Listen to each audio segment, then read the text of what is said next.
Hello everyone, and welcome to Live at the Waterhole. My name is Amy, and I will be with you for the show today. And we are starting off at the beautiful Lento in Kenya, where a waterbuck has come to the waterhole, as well as what looked to be a lilac-breasted roller that was popping down to the water there. It really does always capture me, this location. It's so beautiful with the reflection today of the clouds and the sky.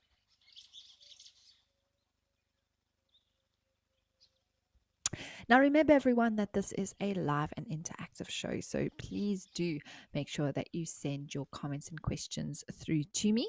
I would love to hear from you, and you can do that through the Wild Earth app or the website. You can also chat to me in the YouTube chat stream. Just remember to use that FC if you'd like to make sure that those comments and questions come through to me, or you can join the conversation on X using the hashtag Wild Earth.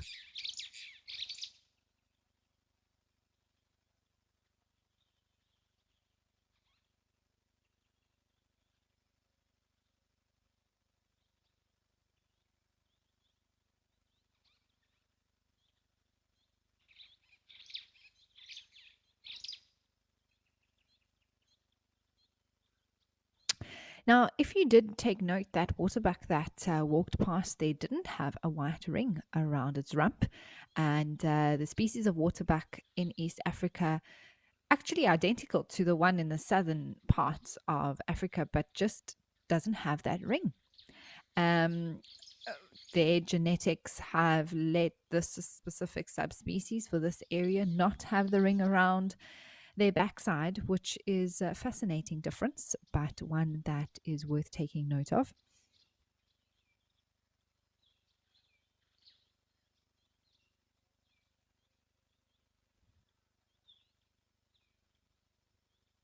I don't know where that roller disappeared to, but it seems like it is somewhere in the tree there. Anyway, that was a lovely, lovely start. Let's head over to Safari Hook.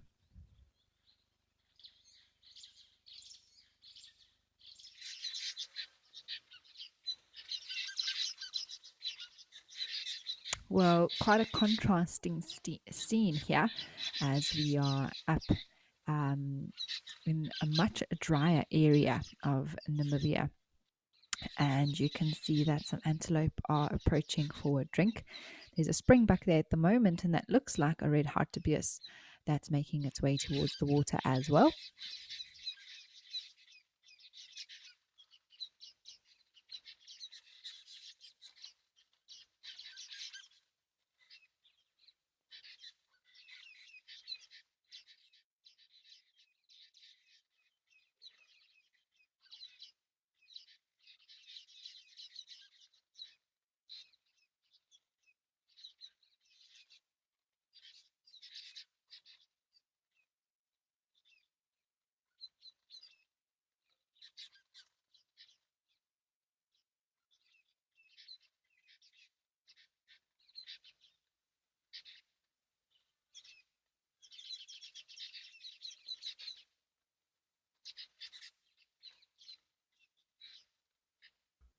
It does just look like an extremely hot day today, doesn't it? And I just saw that black stork was actually sitting with its mouth open before it began preening there. Another sign of the heat that is here around the waterhole.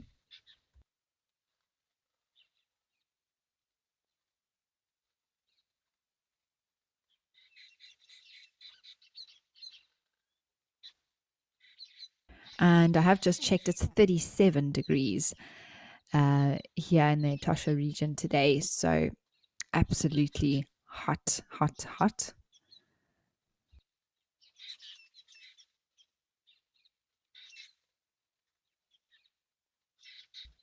Mercedes, hello. Thank you for always saying hi to us, and we appreciate having you here with us today.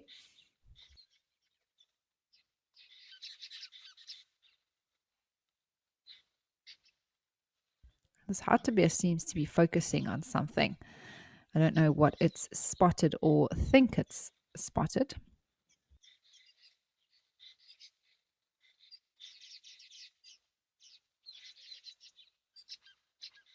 You see how it's contracting its diaphragm like that or around the stomach area? I wonder if it's alarm calling or at least trying to exhale through its nose, which sometimes is how these antelopes alarm call. I don't know if it's seen anything or, like I say, if it just thinks it's seen something, but it stopped dead in its tracks there.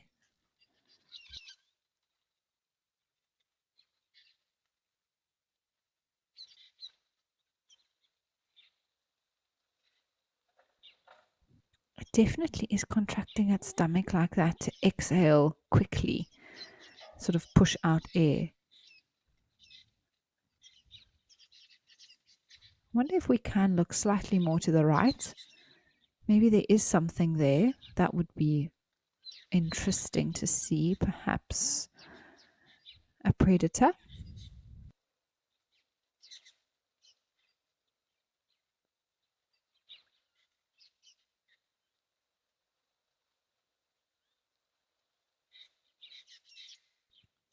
So Tadi was directing us. Apparently, there were lions in the area here last night. I mean, it is a possibility, especially if they're just resting in the shade. It is hot, so I don't imagine they'll be doing too much. It also is difficult to see. The springbuck doesn't look too bothered. Maybe the hartebeest picked up on the scent of something. But what I think, if the lions are here resting in the shade, which could very well be the case, they're probably not interested in anything, and that's why this springbuck anyway is feeling very comfortable.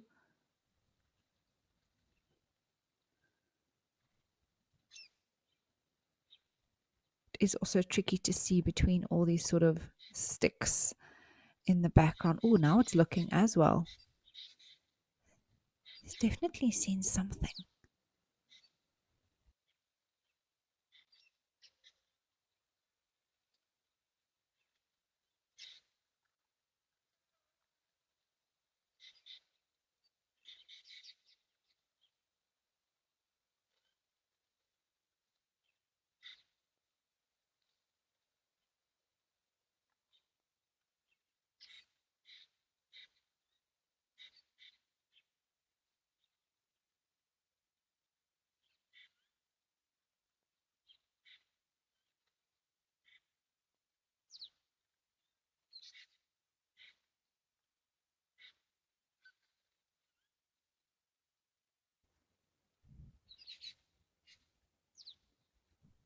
It's hartebeest now deciding to come towards the water. Oh, some zebra have arrived as well.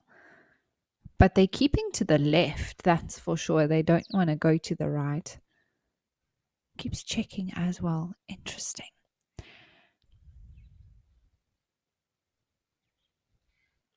If there are lions around that hartebeest picked up on, it's probably that they're lying completely flat and in the shade and not really interested in anything that's going on because it's so hot.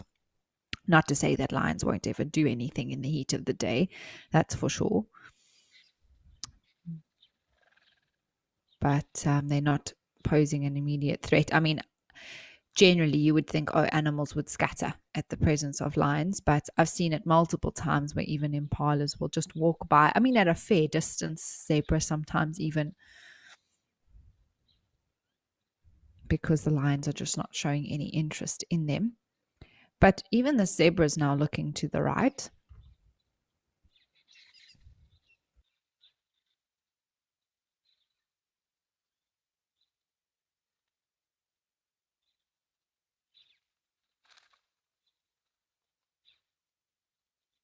Scarface, I mean, yes, I would say so. I think they have wonderful senses of smell.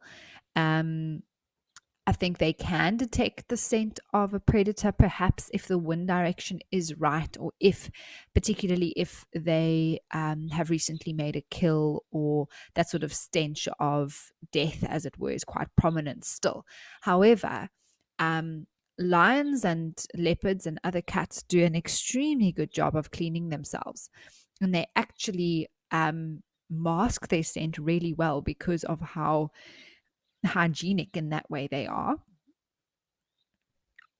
Because when lions walk past you or even a leopard, you don't get a terrible smell. Like hyenas, you get a stench from them. Wild dogs, you get a really strong scent from them as well. But I haven't noticed with lions and leopard any sort of really bad smell unless, it's their scat or you're around a carcass. And I imagine if those predators had eaten or hadn't quite done all their grooming yet, they would also carry that smell with them, which then prey animals could pick up on. But part of their hunting strategy is to really stalk and ambush their prey, and part of that also is being able to be undetected through scent.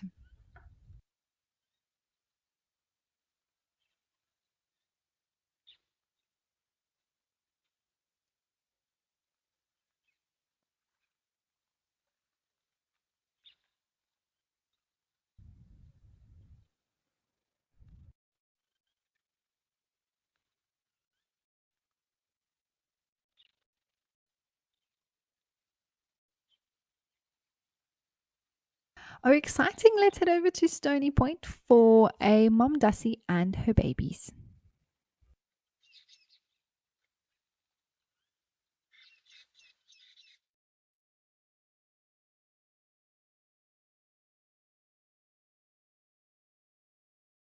Oh, this is very cute. I think they've come to suckle.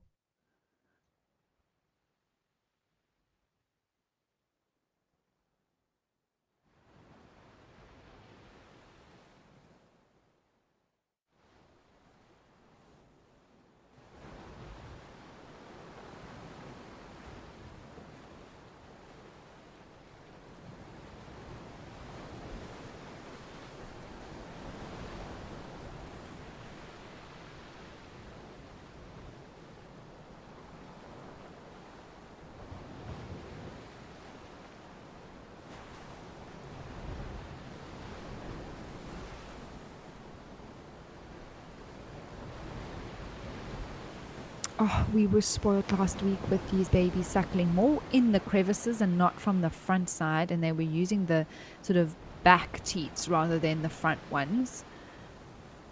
So this is just fantastic to have them out in the open like this.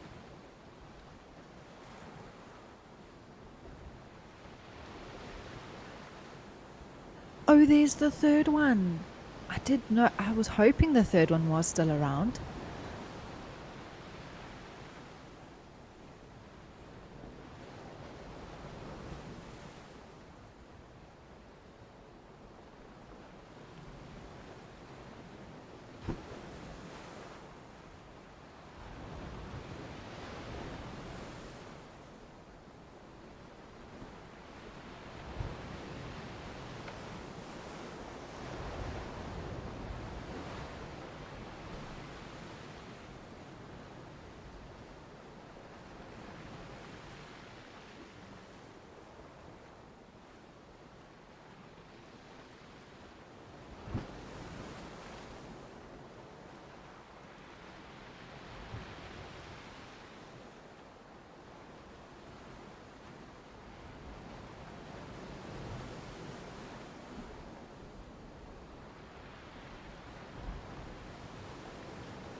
Ari, hello, you're watching from the Netherlands, and you say that is always so cute. I mean, it really is.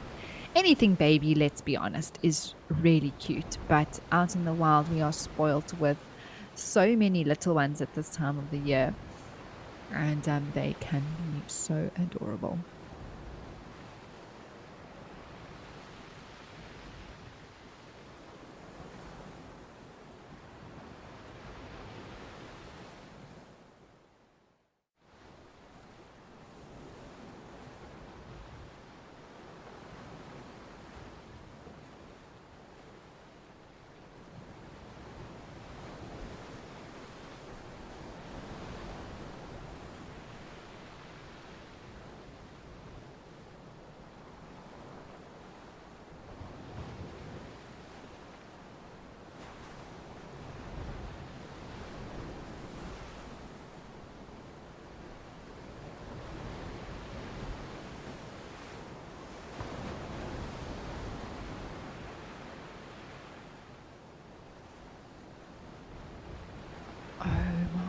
this is just so adorable. Lionel, you want to know if she can carry the babies around, like on her back or in her teeth. I can't say that I've seen a Dussie doing that before. It is possible that they do that, perhaps to help the little ones, especially when they're very small still. So Dussies are interesting in that they have quite a long gestation period for the size animal that they are. A full adult is no bigger than a small dog, really. And they have a gestation of about 8 to 9 months, which is very long. But the babies are born fully developed. They can run around and jump and get going immediately. So because of their ability when they are born, I don't think she would really need to carry them. However, should there be a case between the rocks, maybe that she needs to help one, or one can't get up a certain area, I have no doubt that she could possibly carry from behind the head, the scruff of the neck sort of thing, like we even saw with mongooses doing that. And if you had asked me a few days ago if mongoose would carry their little ones around, I'd probably say, well, they can move quite a lot already, so why would they need to do that? But there you go. It's definitely a possibility. So I can't rule it out. It's not something that I've seen before, but I do think they would have that capability if they needed to do it.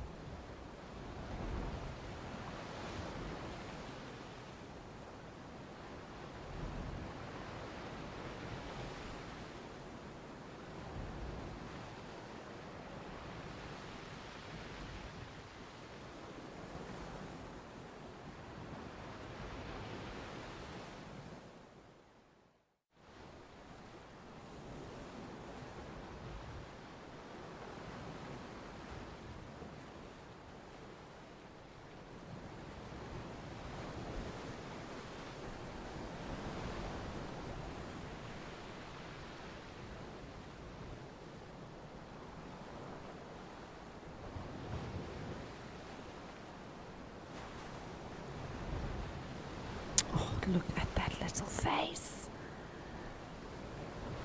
It's just too adorable.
And I love their little feet as well. They've got these sort of toe-like feet, also actually grouped as a near ungulate.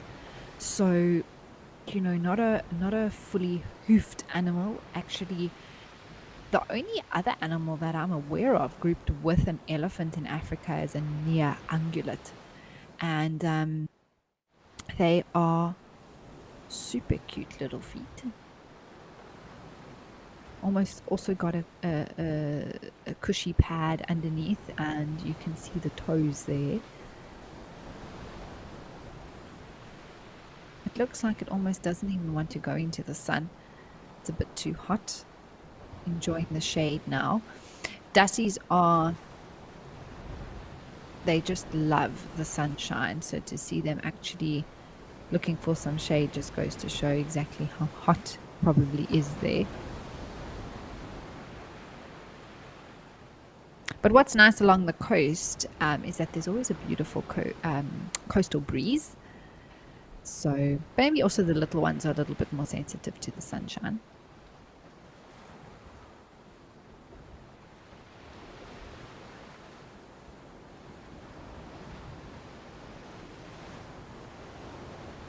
It's something about the nose and mouth for me that makes it really adorable.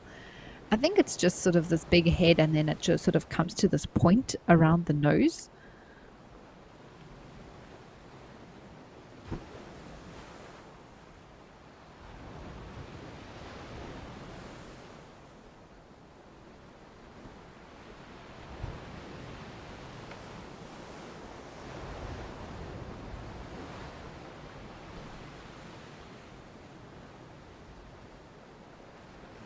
Maybe it's sheltering more from the wind and the sun, actually, now that I'm thinking about it. We know that in the Western Cape, the wind can howl.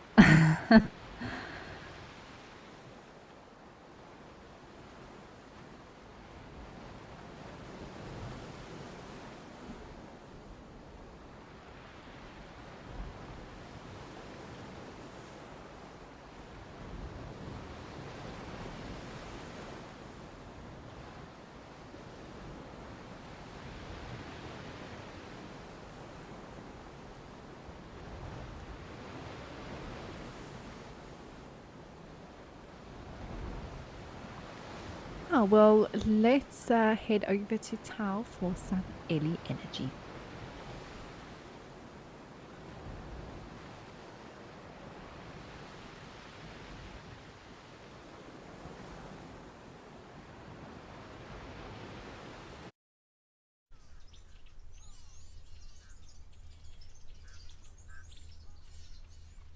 I know that we all really enjoy an elephant during the show, and I thought let's come and have a look at this big boy that's doing some mud wallowing at the moment.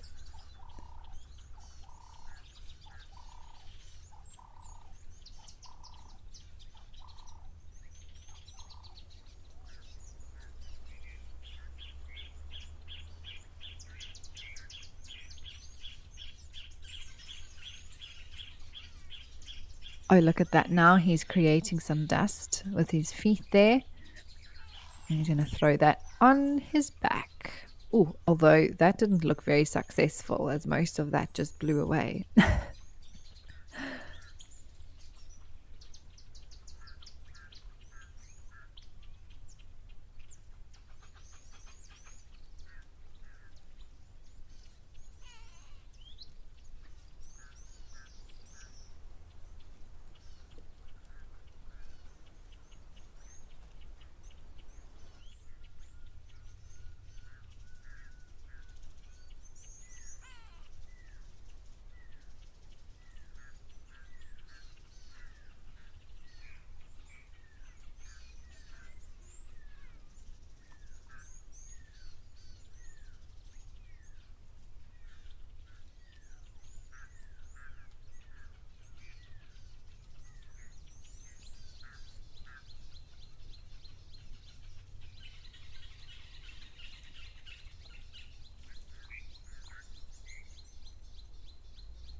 Oh, no, it's time for a bit of a scratch.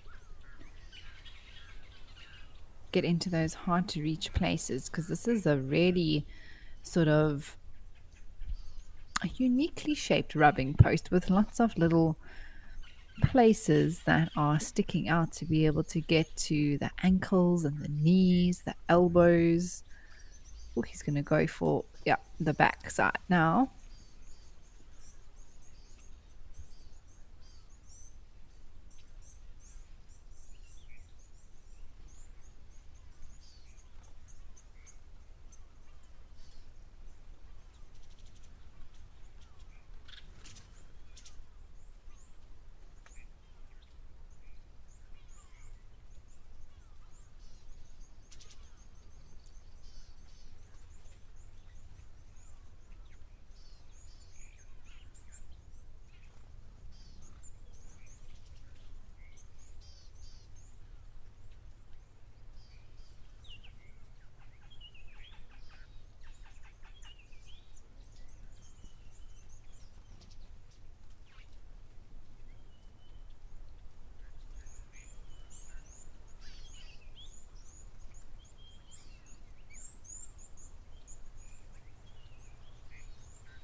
Well, it looks like this elephant has finished his mud wallow, dust bath, and a rubbing post time.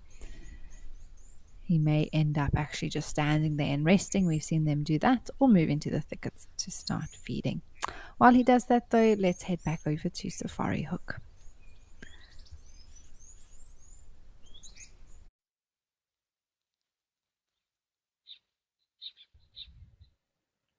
And we have some beautiful gemsbok once again here.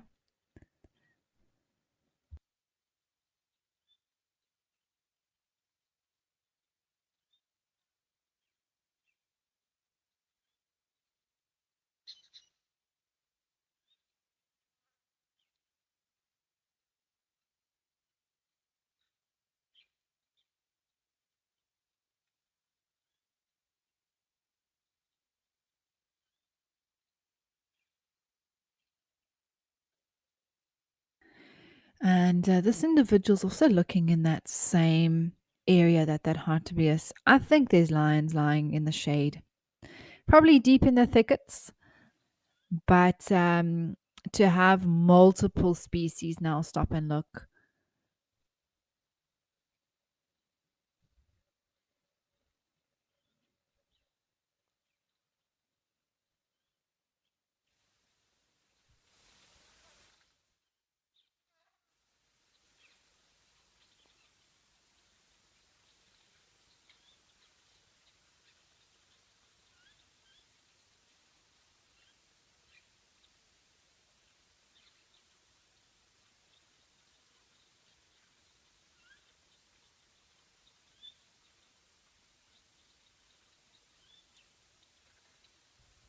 Maybe they're also all not lying together. So you've got sort of one individual in the shade in one spot, and then there might be another somewhere else, especially if there's very limited shade.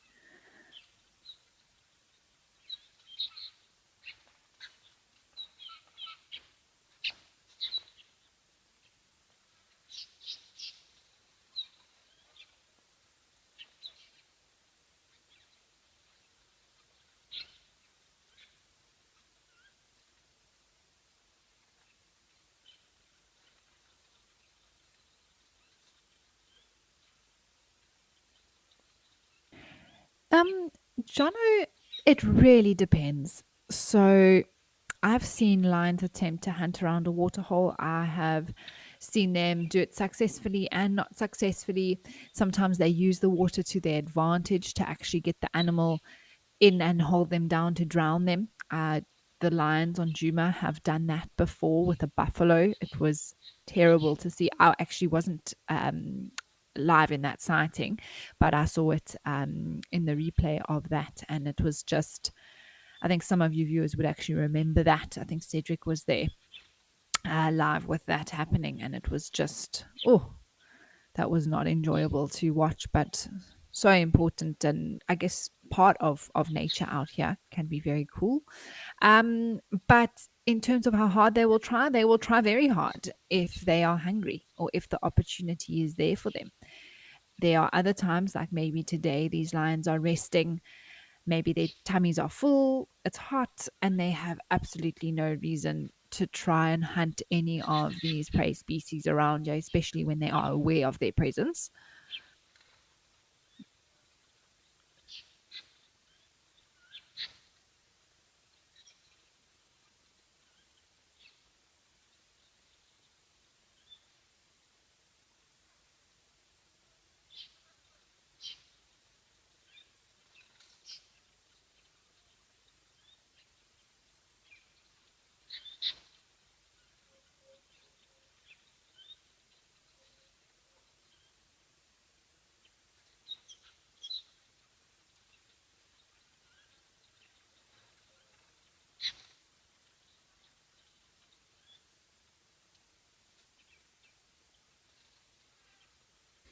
And these springbuck have, well, are trying to find the very little shade that I think is actually available in this area. Um, they, well, one at least is ruminating there. The one standing is also sort of looking in, I don't know though, it seems to also just be resting. The gemsbok are obviously on the far side of the waterhole, but there's something that these animals that's caught their attention. If we do go pan around back slowly, there was one point that I saw something quite tawny lying somewhere. Let's just check carefully. It is also difficult, but because of the heat, these sort of heat waves come off the ground and sometimes distort the image. It almost looks like it's moving the air, but the land, sorry, but it's actually just the heat forming waves coming off the land.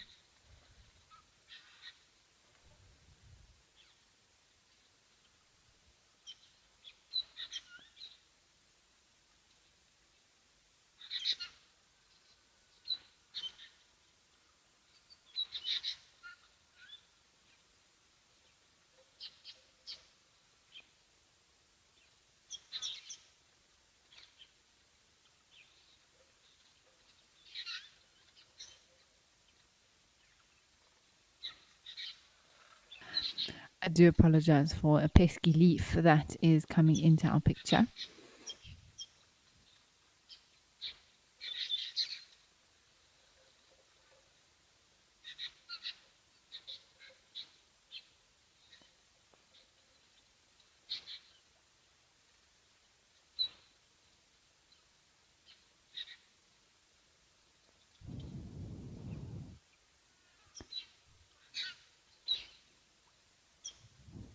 I really do want to spot this predator now, or what I think could be a lion or lions that are lying here.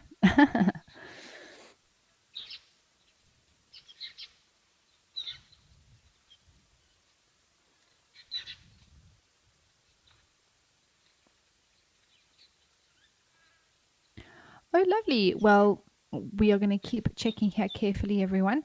And while we do that, let's head up to Old Donio for some giraffe.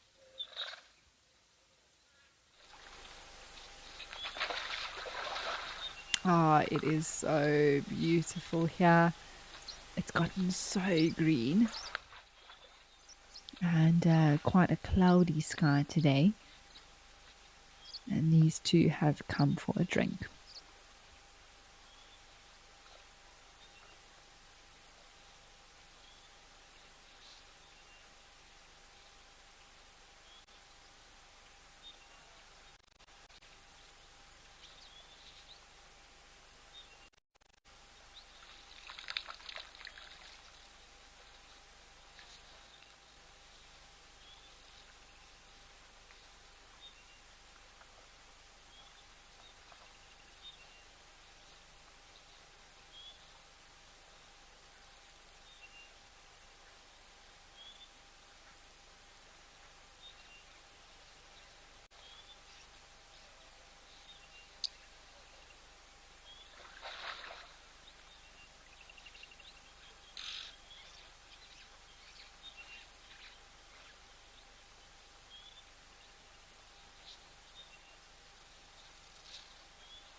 Well, we've had to come back over to Tao, where there is a small herd of elephants who have arrived here. Oh, is that a jackal? There's a jackal running behind the female elephant. There we go. Off it goes. Oh, it's running very fast now. That's cool. That was a little surprise.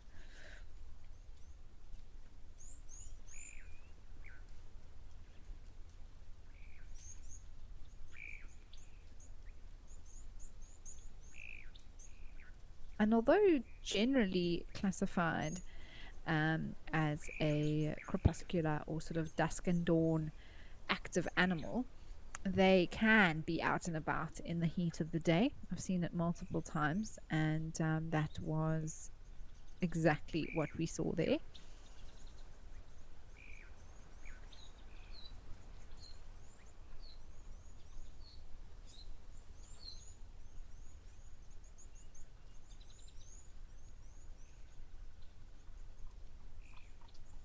And these impalas must be careful with their babies. I don't see any lambs here just yet.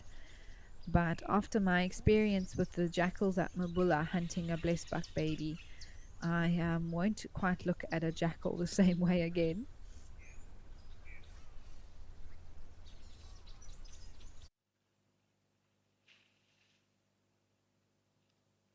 Oh wow, it is really turning into an elephant kind of day, and giraffe by the looks of things. We've come across here to Okakuyo and just have a look at this beautiful scene.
Well, as I said, it's an elephant kind of day. Let's head over to Rosie's.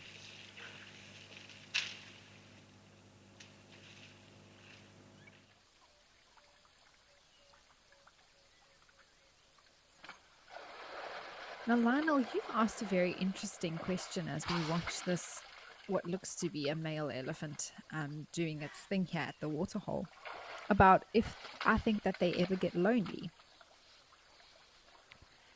And I completely understand why you would ask that question, because they do grow up in a social group, in a family, and then they have to go off often by themselves.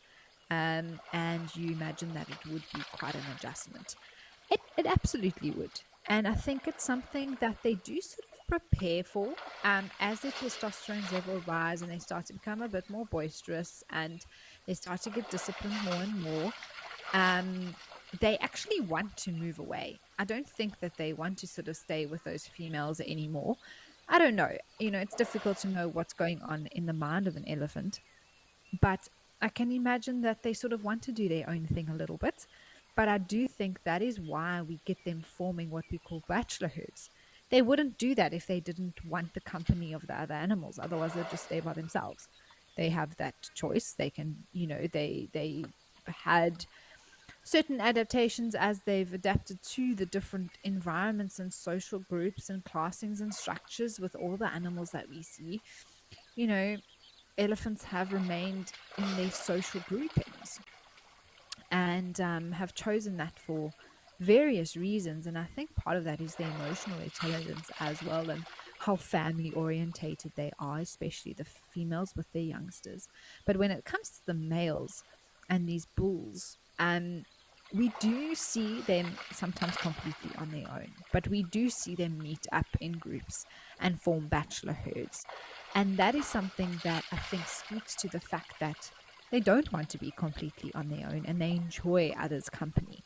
So, although, yes, it would be an adjustment to no longer be with their family, original natal herd, they still do end up, if they have a choice, to be able to find other bulls and hang out with them, sometimes on quite a permanent basis, but sometimes also just temporarily.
And what I've also noticed today is that there's no hippo here. So I don't know if it was chased out. I didn't see this elephant do that. But it probably didn't come back last night.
Ari, it was definitely drink and pool time for the Ellies, and now this one has moved on to lunchtime as well.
Lionel, to answer your question, yes.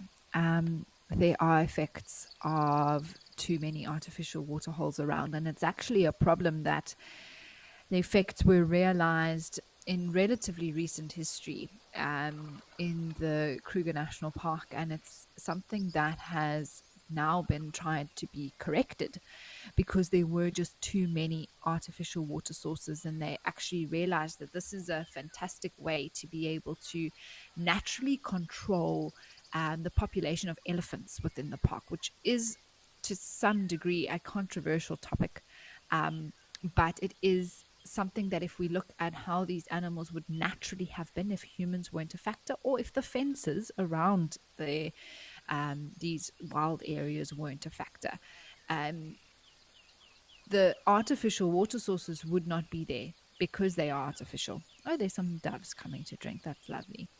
Um, so if we take away all the artificial pans that have been created and we just have the major river systems and seasonal pans as the rains come and go, you would have this natural movement of elephants through these wild areas, and so that leads to higher calf mortalities because of the harsh conditions and not being able to survive through all of that, which would have happened if there are no artificial sources. It's part of nature and the cycle that they go through.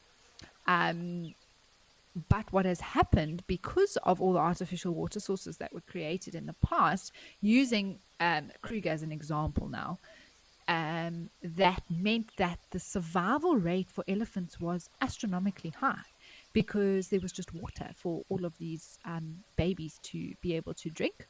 And there's another element that I'll get to after that. And so what's happened now is that they are on a rotational basis of water. We do need to supply water to the animals because we've limited the area that they can move in. So that is the responsibility of the management team. However, it is also needs to be managed as to how much and where. And what happens now is that they have a rotational water, artificial water hole system or cycle where certain pans are pumped at certain times of the year and certain pans aren't, and that rotational water whole cycle has possibly, it's currently being researched as to how successful it is. But what that means is that elephants have to move more, they have to travel further to get to water sources. And what's also happened is that they've broken dams.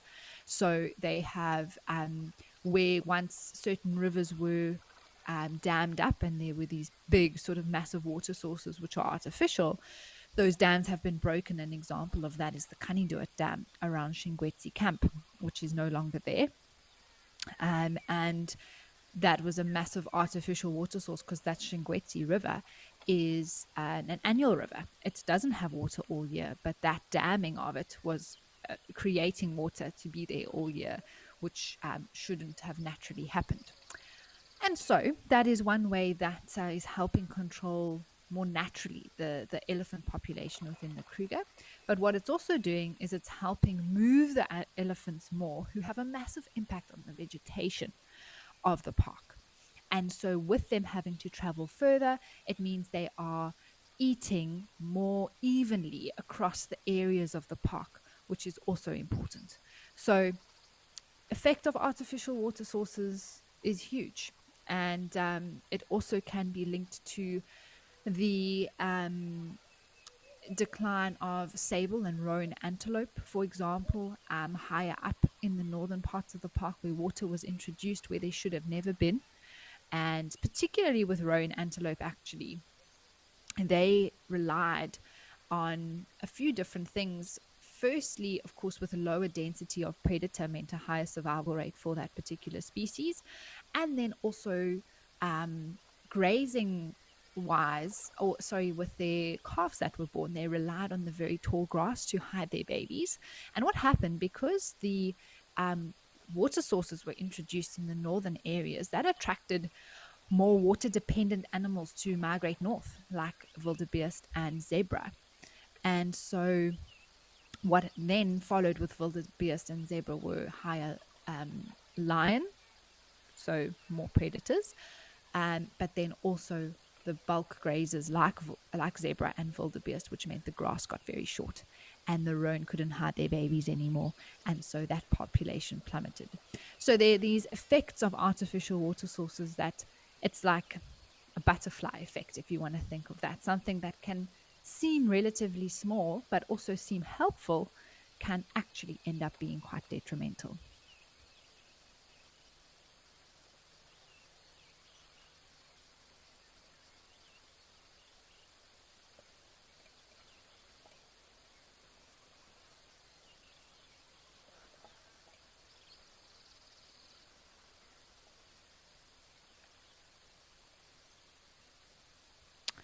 All right, well, let's head over to Victoria Falls.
Well, this is a beautiful scene here at Victoria Falls with all these vultures. They would have just had something to eat at about 1 o'clock with the vulture feeding program that happens at this waterhole. And so I think that's why they've headed to the water now to do, well, have a drink, maybe do a little bit of cleaning. And there's also some marabou storks there standing. Looks to be a great egret in the background, as well as white-backed and hooded vultures that I can see here in the foreground.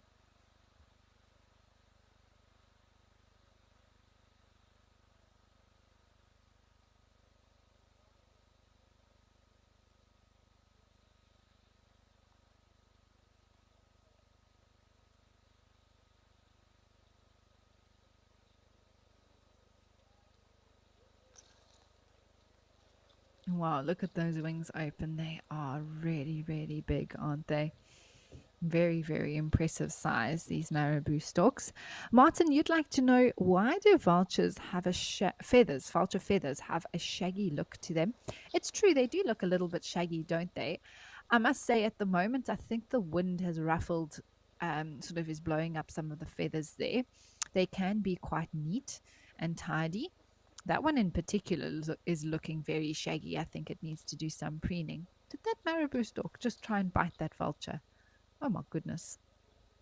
Definitely just wanted to get to the water. um, and I think also, depending on if they've just sort of ruffled out their feathers, if they're neatening themselves up, if they're around a carcass, they look a little bit more shaggy. That one is looking, I mean, these are actually, a few of them are looking quite messy. I haven't really noticed them to be so messy before. Maybe it is just because they were preening themselves and had their feathers sort of in different positions. But they do have quite large feathers. So that could also mean that, sometimes they don't sit so perfectly together. But in terms of flight, they do need their feathers to sit really nice and tightly together to maximize efficiency. But it seems to be these white-backed vultures, the feathers sort of right on top of the wing. Maybe what's happening is that the wing has been pulled in and pushed up some of their back feathers, so it's looking shaggy. Whereas if they just stretched out their wings again and collapsed, and those feathers fell inside, then it would be nice and smooth.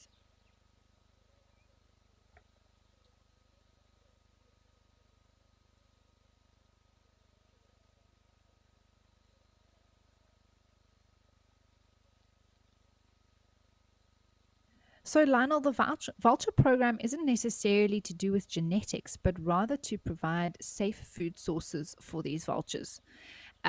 Because the poisoning that happens with other food, potentially in the area, to try and help give them, in a greater area, I mean, not necessarily in the immediate vicinity, these vultures can travel really, really far. Oh, that marabou stork, is that a feather? Oh, my word. Don't know if you can eat that.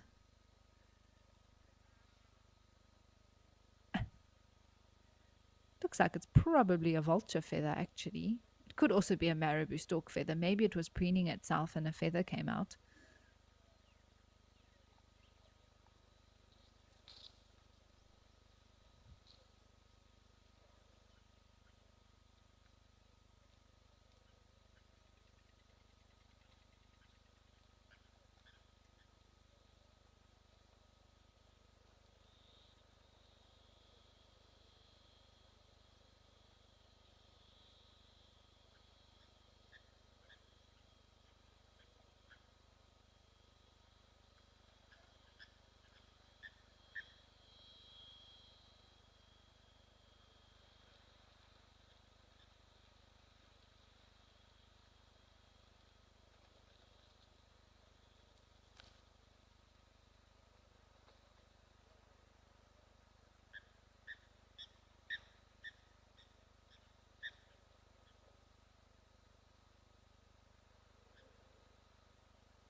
Okay, well, this was a lovely bit of birding and some interesting interactions here between the marabou storks and the vultures.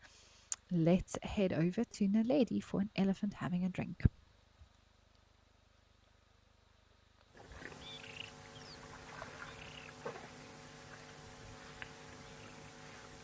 Oh, wow, not just one elephant, a whole herd here at the moment.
Oh, wow, that is a tiny elephant. It's disappeared now, but that was very cute. Goodness me.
And these Ellies are just enjoying all the greenery. I mean, it looks to be um, something like a bush willow that they're munching away on, and the bush willows have such beautiful green leaves at the moment.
Lionel, no, I don't think these elephants that we're looking at here would migrate to other countries.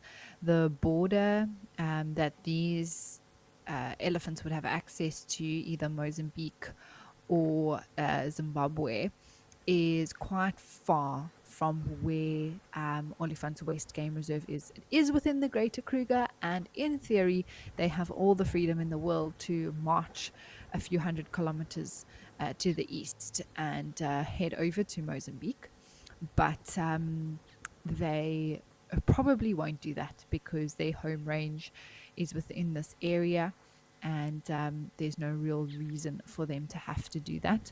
With water and food that is available to them is enough within sort of the region that they find themselves in.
Ah, well, a elephant is at the water, and I'm not sure if it's been here the whole time or not, but here we go. I think it's had its drink at the trough and is now going to splash itself with mud. That was a very weak throw. I think it could put a little bit more oomph into it. There we go. That's a better.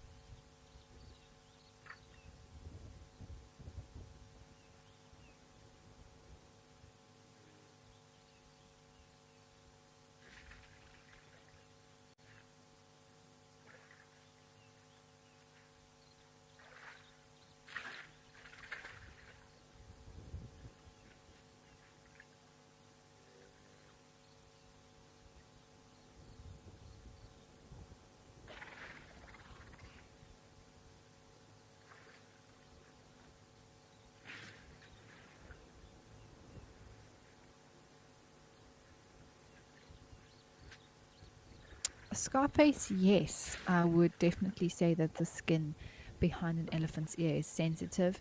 It's very thin. The skin there, lots of blood vessels very close to the surface, and it's part of what makes it great for them to be able to use that their ears as to help cool them down, basically. And behind the ear, often sometimes we see ticks there, whether it's actually right on the back of the head or more on the ear, the greater sort of part that sticks out, the big flap of skin. Sometimes ticks love to lodge themselves there because it's nice and thin skin and they can actually reach the blood more easily.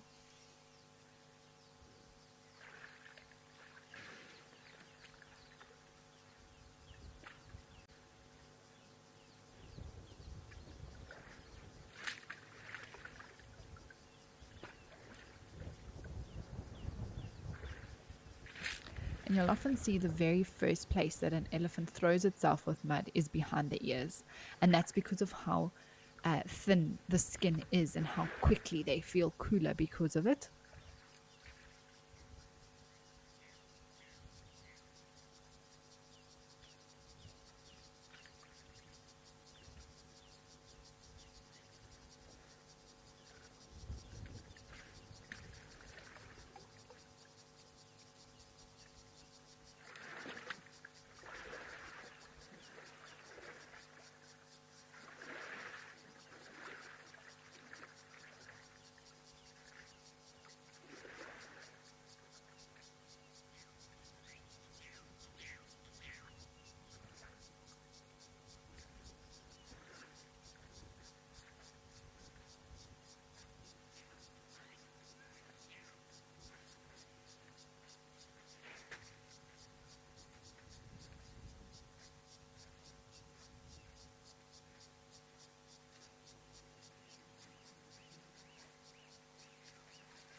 Well, as this Ellie moves off, let's head back up to Victoria Falls.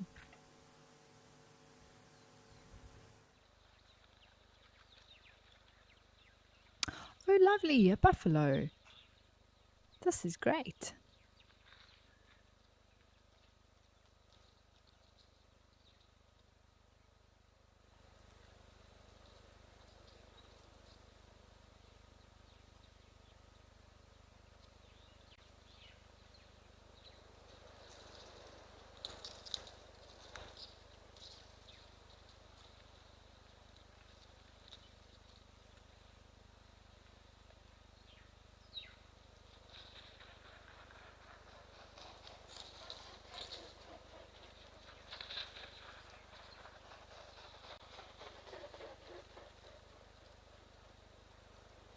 Just seems to be one younger one that's here. I'm sure there must be others around somewhere. It's not sort of an old bull that you would expect to see on its own.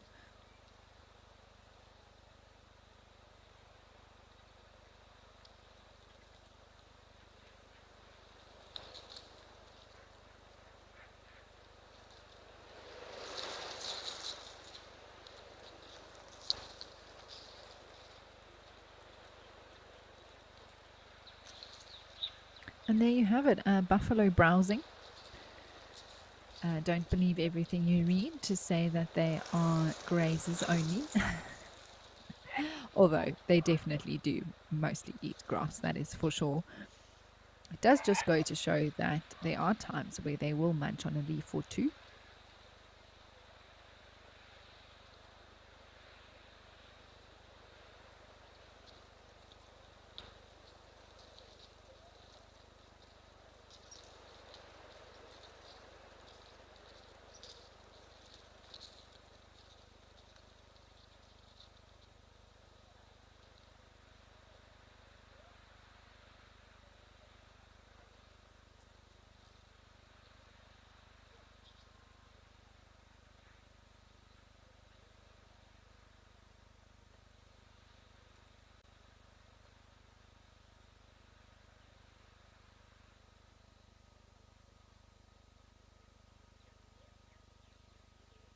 Well, how lovely to see a buffalo. I'm very interested to see if there's any others around, so we'll keep our eyes on the situation. But for now, let's head over to Rosie's pan where elephant has arrived.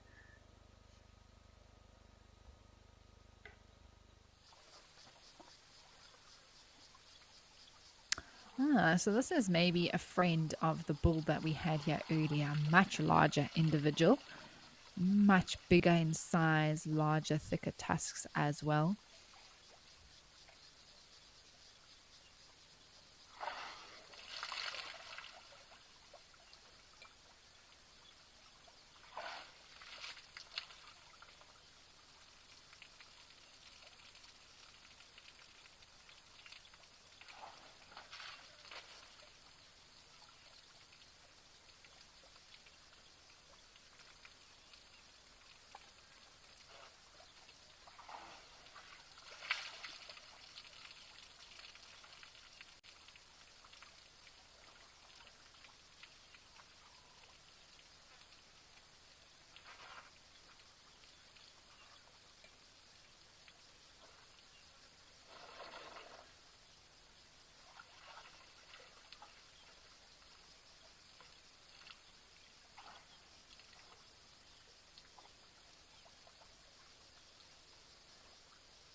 Donna, hello. What an interesting question. And in some ways, sometimes I suppose they do stumble upon a pan that didn't know was there or something like that. But I think, especially when it comes to elephants, they do remember. Absolutely. They know where the water sources are in their home range, and they can also definitely sniff it out. Water does have a smell to it, and certain animals are more accustomed to that smell than others, I suppose, depending how reliant they are on water. But even things like zebra and giraffe, I think they know and remember the areas and where their closest water sources are. And I think that is why the game trails are where they are. And most of the time out in the bush, if you follow a game trail, you'll end up at a water source. It's just how it works as it gets closer and closer to the water. So the game trails sort of all come together and land up at a waterhole. And that's because animals have remembered and have come back over and over and over again. And of course, when an animal is young, they know nothing. They have no idea. And so they learn from the older ones.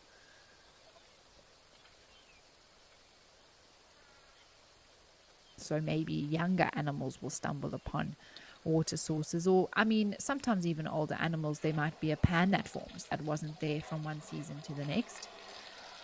But for the most part, the main water sources, Donna, they'll definitely remember and be able to return to it over and over and over again.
Oh, let's head over to Juma.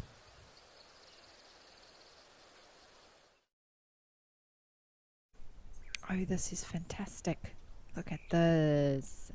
This marabou stork has got a catfish. Oh, the catfish is still alive. Oh, and it pooped, making space. Oh.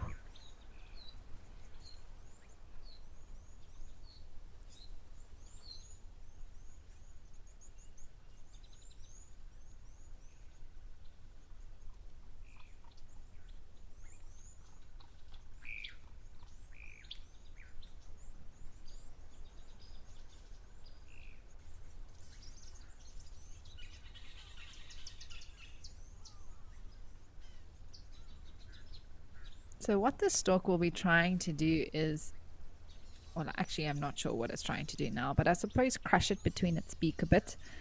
It might slap it around a little bit to eventually kill it, and soften it up so that it can swallow it whole, because a marabou stork, they don't have teeth.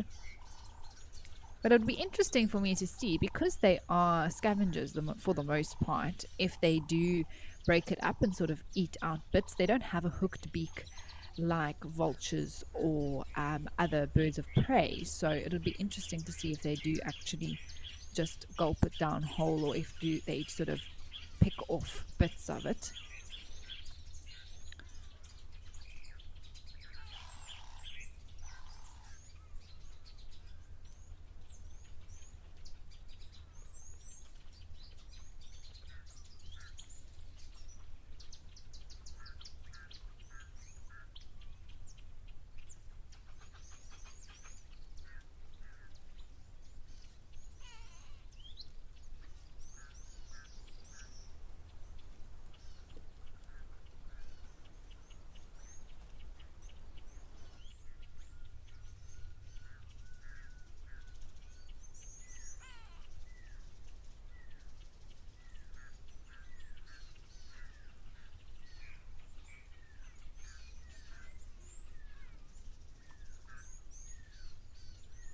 feel like this is a very slow process,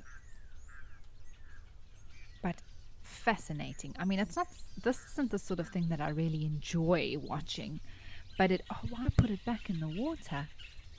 You're giving it a chance. Maybe it needed a little bit more um, moisture to help.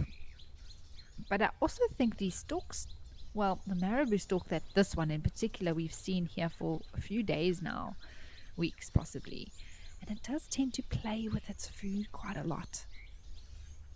Even once it previously had a catfish that was dead, it was actually stiff, and it just didn't eat it and didn't eat it.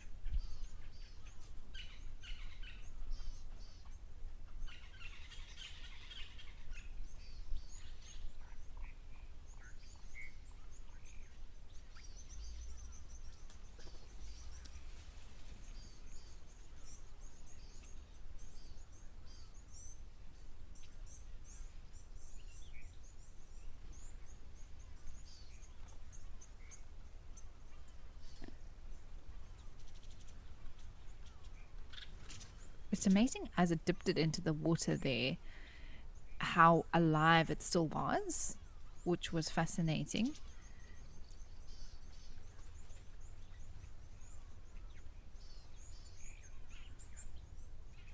Could have just wanted to rinse it off from all the sort of dirt that it's been scooping it around in, but I do also think that water is dreadfully dirty, so I don't know how much that achieved.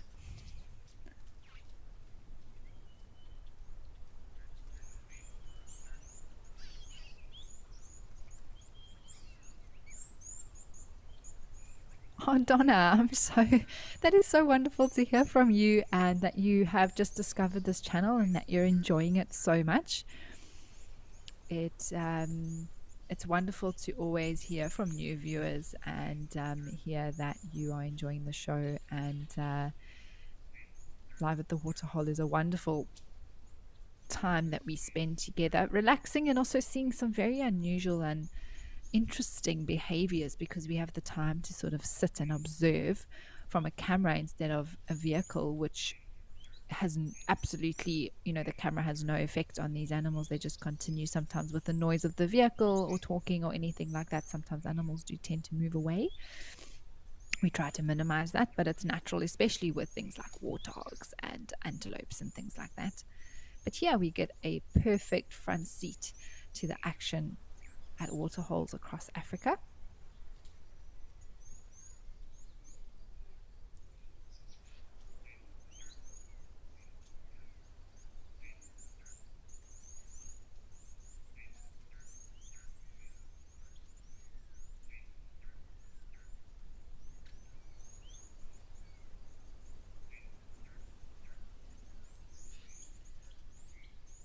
Okay, now, it's going down all of a sudden.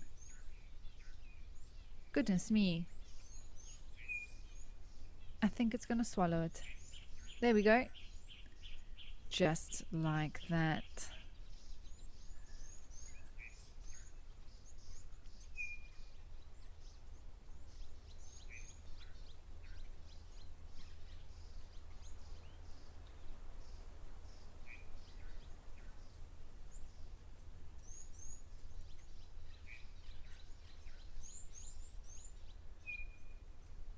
So there we go. No picking off anything, very much normal stalk way of eating, that it just decided now's the time. I don't think that fish was completely dead either.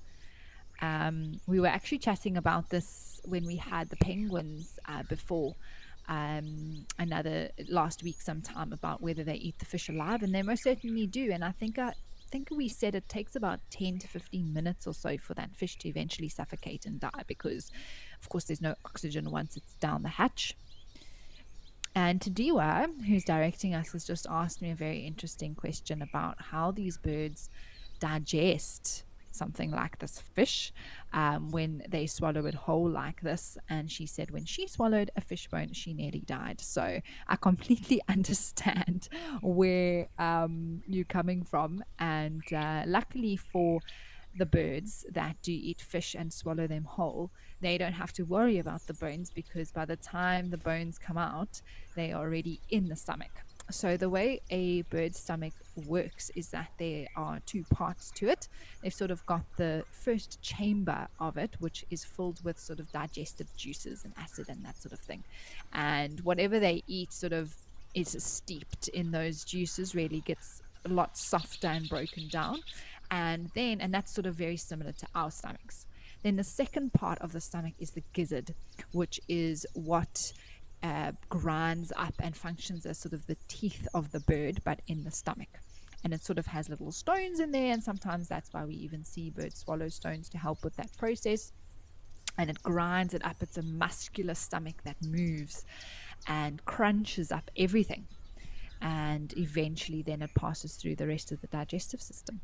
So that is how they manage to swallow it whole and not have to really worry about doing any chewing.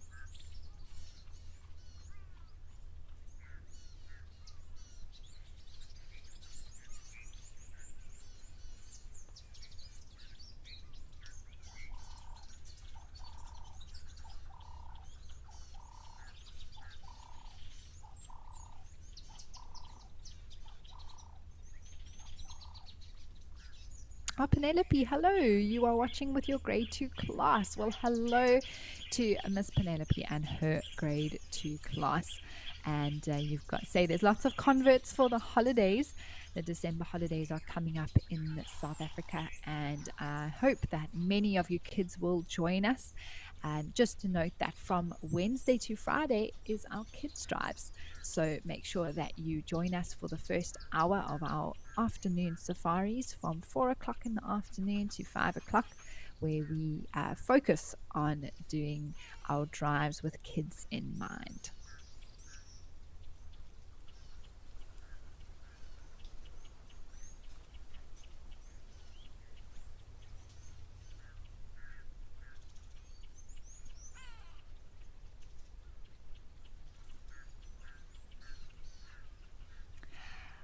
Well, let's head over to Stony Point for some more Dussie cuteness.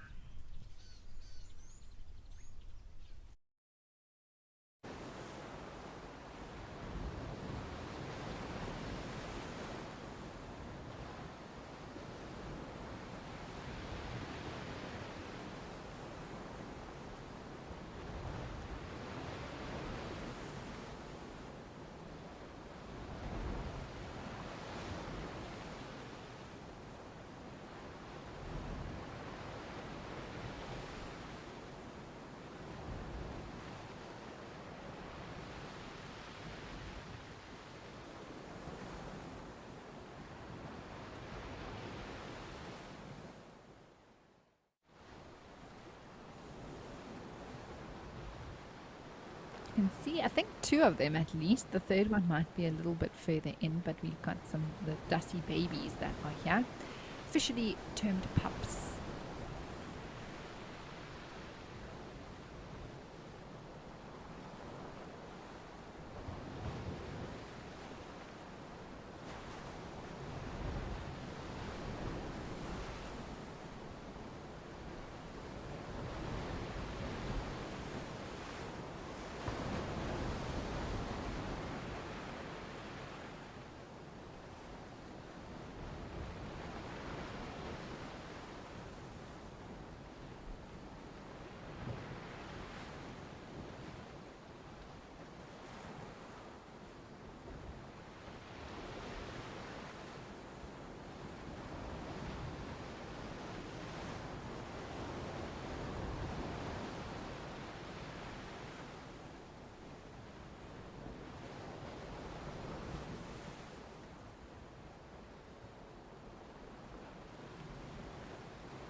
Really does just have the sweetest face, and how fluffy is it as well?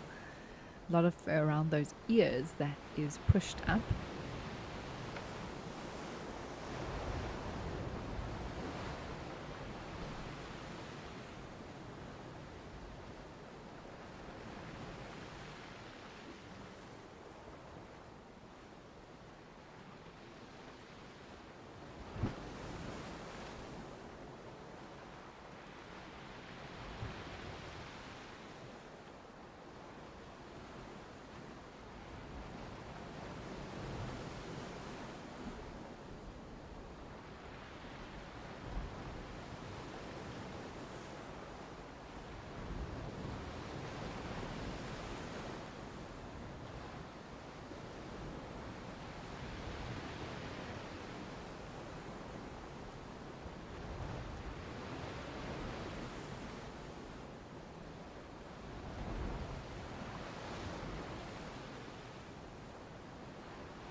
Oh, there's another one.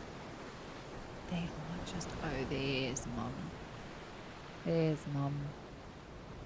Oh, and it's closed its. Oh, I thought it closed its eyes. That is just too cute.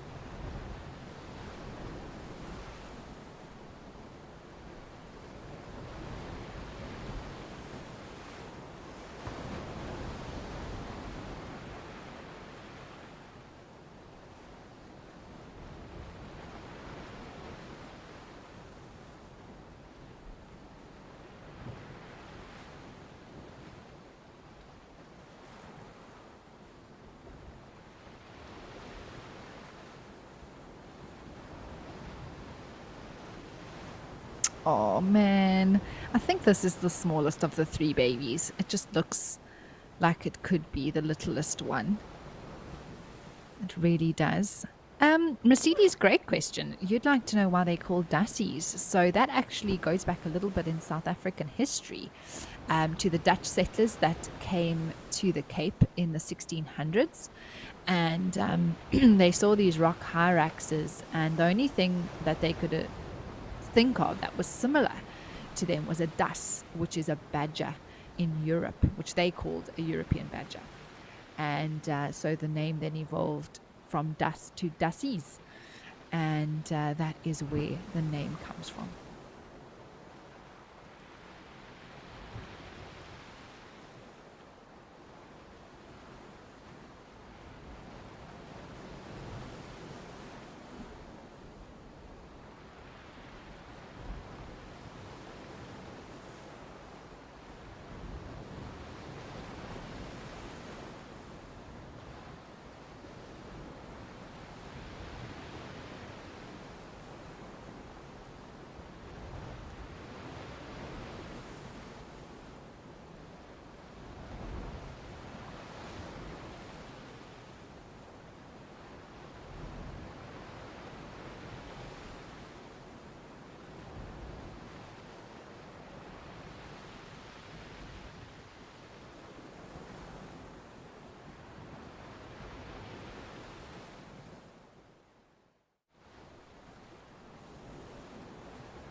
Connor Bukes, you asked a question earlier regarding, as a guide, how many consecutive days does one work and how often do we get a break? So, if you look at sort of the standard full time guide, it is different for different lodges in different areas, but for most lodges in the Sabi Sands and really all round, you work a 6 week cycle. So 6 weeks on and then 2 weeks off.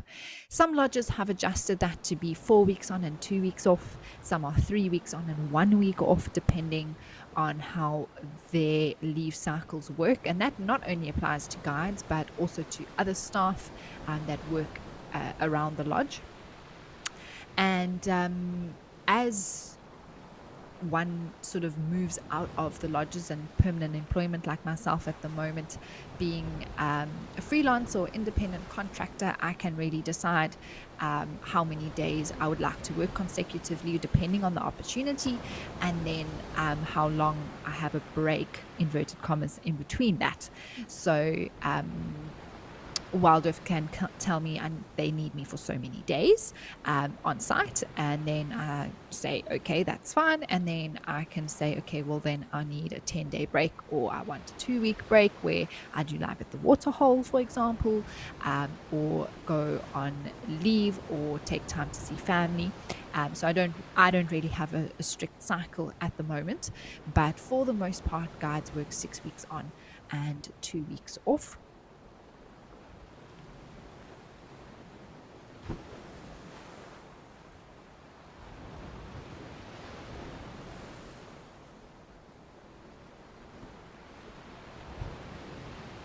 All right, let's go see if we can find this warthog that's apparently wallowing at Old Donyo.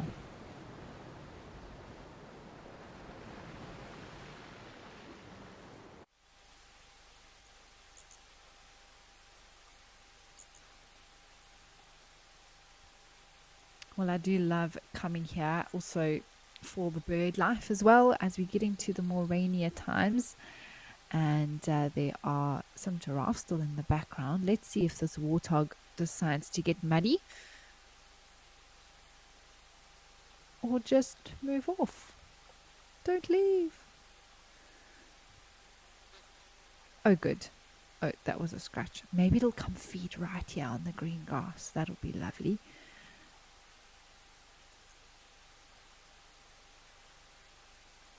Lovely chance to have a look at our warthog's hoofs, though.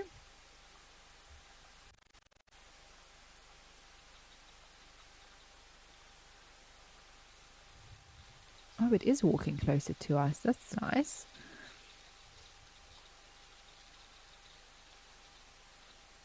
Oh, it looks like some baboons are also coming into the area. But let's try catch up with the warthog before it disappears.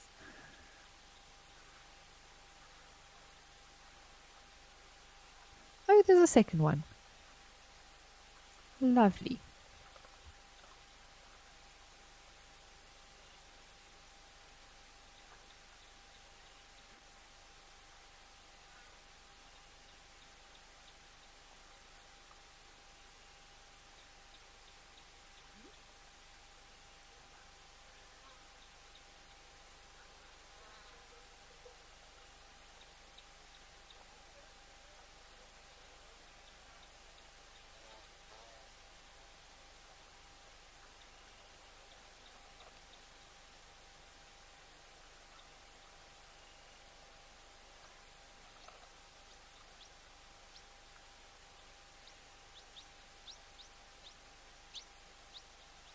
And a question that's often asked actually is, why do warthogs go down on their knees, like this one is doing on the left-hand side? And it's really just to get lower down.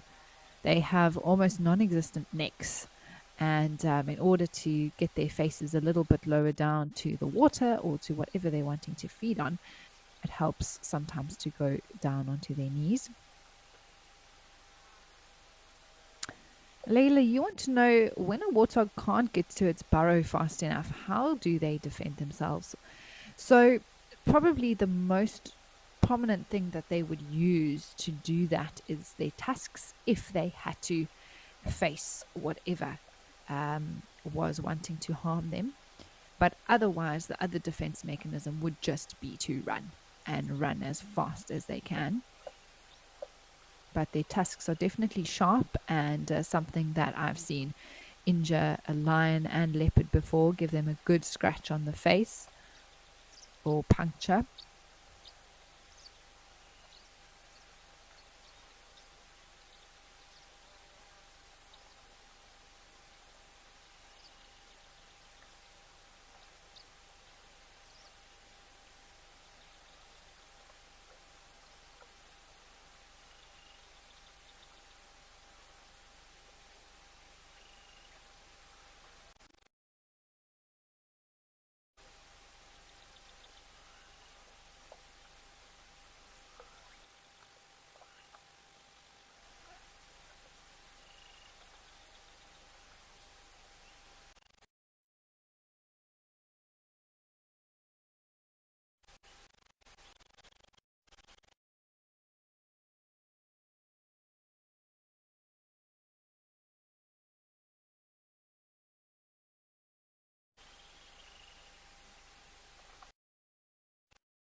Oh, we've popped down to Akakuyo now, and I can hear the European bee eaters calling as they're flying about. And there are some elephants that are still here, which is great.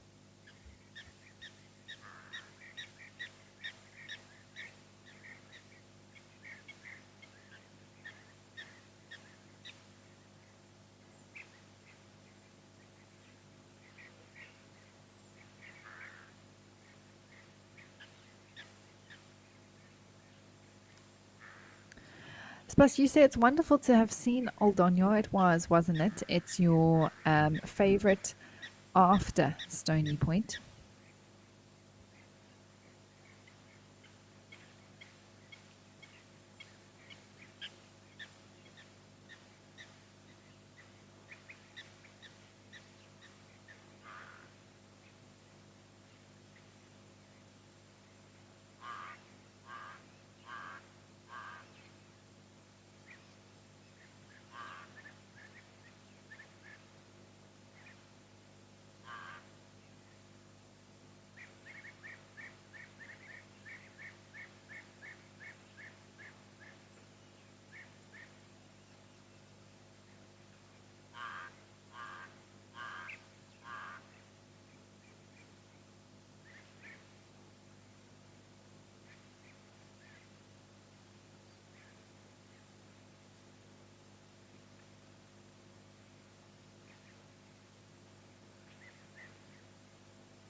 And these elephants have just decided to have a bit of a rest here. They have huddled together. You can see how they've put their backsides all towards the center, which is also interesting. And it's all about They don't always do it like that, but often they do face. Oh, there's a bit of a whirlwind. They do face their backsides towards the center so that their eyes can be looking, their heads can be facing outwards.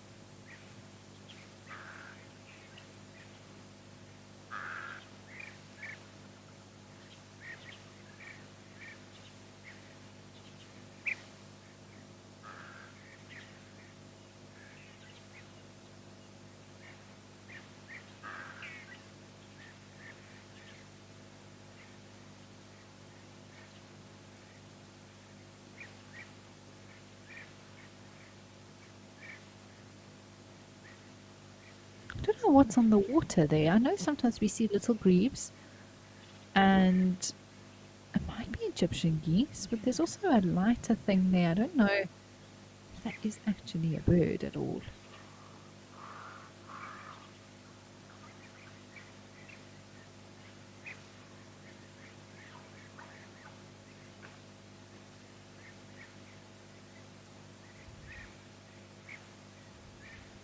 I wonder if that is an adult and a baby, or a little grebe and, oh no, it's a bit close for it to be two different species maybe.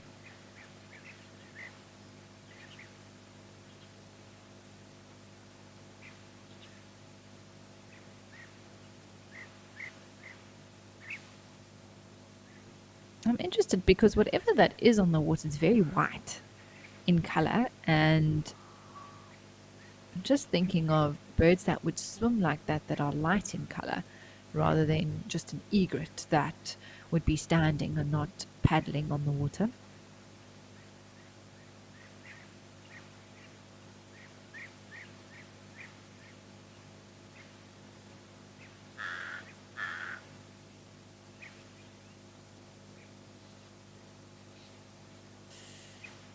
Interesting. Well, we'll see if we can figure it out, but in the meantime, let's head over to Naledi.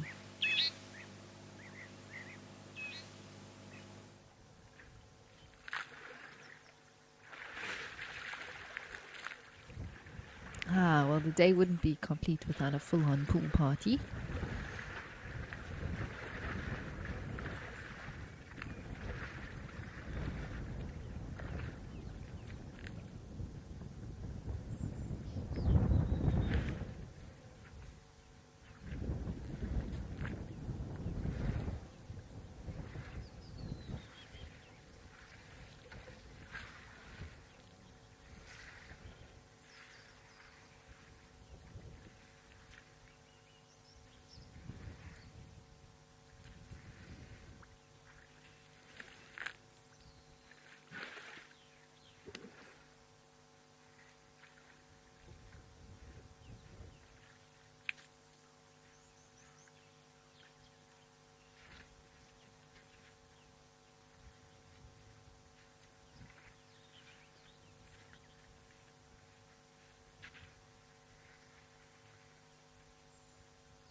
Well, after that pool party, this elephant came for a bit of a rub against the trough. You can actually see how many elephants have rubbed against it. It is caked full of mud.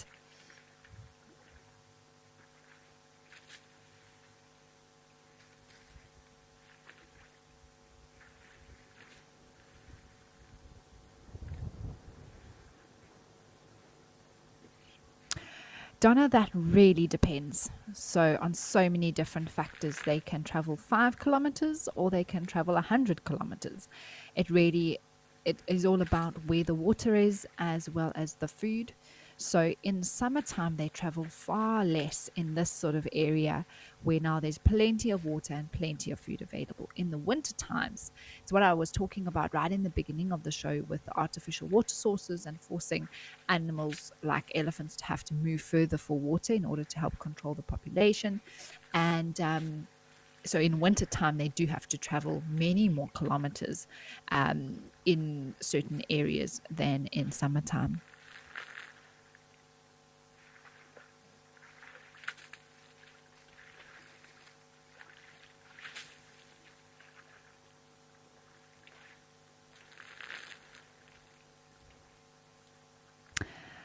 Nara, it has been another great show. It really has flown by. Feel like I say that every time, but today really went quickly. We hopped around all over the show. We had some wonderful chats as well. So thank you so much to everyone for sending through your comments and questions to me. And it's also great to know there were some new viewers who had joined us, as well as some kids in class as well. So thank you to everyone who shares the show with their nearest and dearest, and as well as maybe work circles as well. We love to know that Wild Earth is connecting so many people with nature.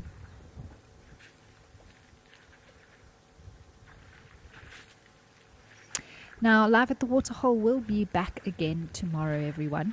The same time, same place, 12:30 to 2:30 Central African time.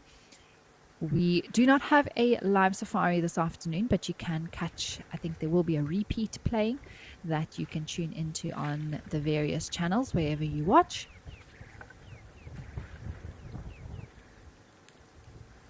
But we will be live once again tomorrow for all members and explorers. And so I do wish you all a lovely day or evening ahead, depending where you are in the world. And I hope that I'll be able to chat to you all again tomorrow. So from myself and the team, it's goodbye for now.